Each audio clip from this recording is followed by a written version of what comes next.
So ngayon guys, magbibigay tayo ng kaunting tulong at saka tutorial kung paano ayusin yung automatic washing machine ninyo dyan na nasira, lagi nag-error, hindi umiikot yung spinner at saka yung washing. So ayan guys, no, nakita nyo yung hinahawakan ko. Yan yung water detector para sa washing machine. So pag yan nasira guys, hindi gumagana yung mga motor, spinner at saka yung washing machine. At saka pala nga dyan guys, ginajumper ko na rin yung wire para sa yung off on niya para sa takip. Kasi isa din yan sa mga may problema pag nag-error yung washing machine natin. Bago natin papalitan ng detector sa water detector, bago natin siya papalitan, dapat ma-check muna natin na okay yung switching sa takip ng washing machine natin. So ngayon guys, no, itry muna natin siya lagyan ng tubig. Nilalagyan na natin siya ng tubig dyan para masubukan natin kung gagana ba ulit yung water detector niya, kung hindi na ba siya mag-error. So ayan, no, nilalagyan natin bago natin siya papaandarin. So ayan guys, puno na yung tubig, sakto na rin, kaya susubukan natin siyang isaksak kung gagana na ba. So ngayon guys, pindutin natin ang power on, tapos i-set up natin yung tubig at saka yung timer ng washing machine. Tapos start. Tingnan natin kung gagana ba siya.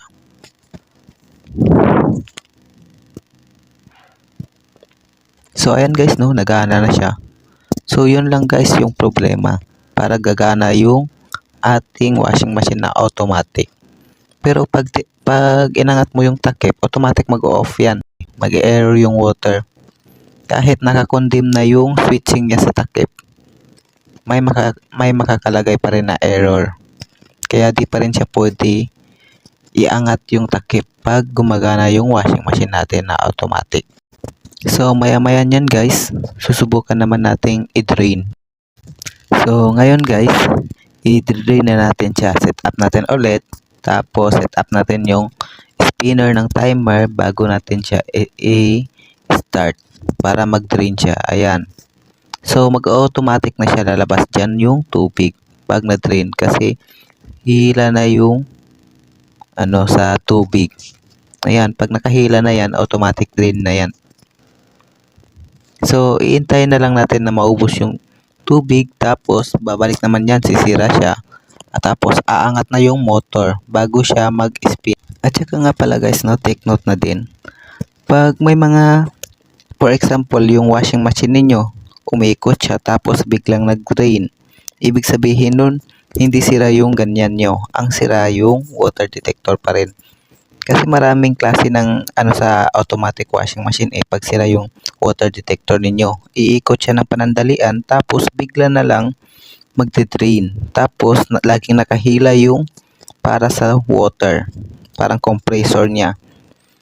Kaya huwag nyo lang yung galawin, basta okay naman yung washing machine ninyo, nabubuhay, pero parang may mali na parang sa tingin ninyo na hindi sakto yung paggana, parang may mga problema. So yun lang gawin nyo guys, yung papalitan nyo yung detector lang ng washing machine at saka yung switching para sa takip, yun ang isi-shortcut ninyo. So ayan guys, no, malapit na siya. Yan, nakita nyo na. So yan, pagbalik, aangat naman yung motor, tapos biglang iikot yung pin. Babalik pa yan sa baba, tapos bago siya aangat yung motor.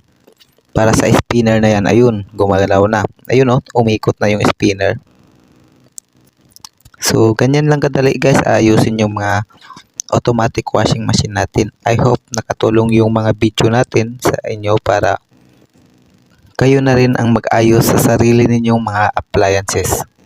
Hindi na kayo mahirapan at hindi na rin kayo gagastos para sa mga ipapaayos ninyo na appliances. So thank you sa panonood. Nganong lami man yun ang ginadili, tungkungan gani kung mura ko umagbati. Ang boto nga naman wa ko kabalo, basta dako ako ang isi basta makablo. Ingon sila ayaw kay masukol sila.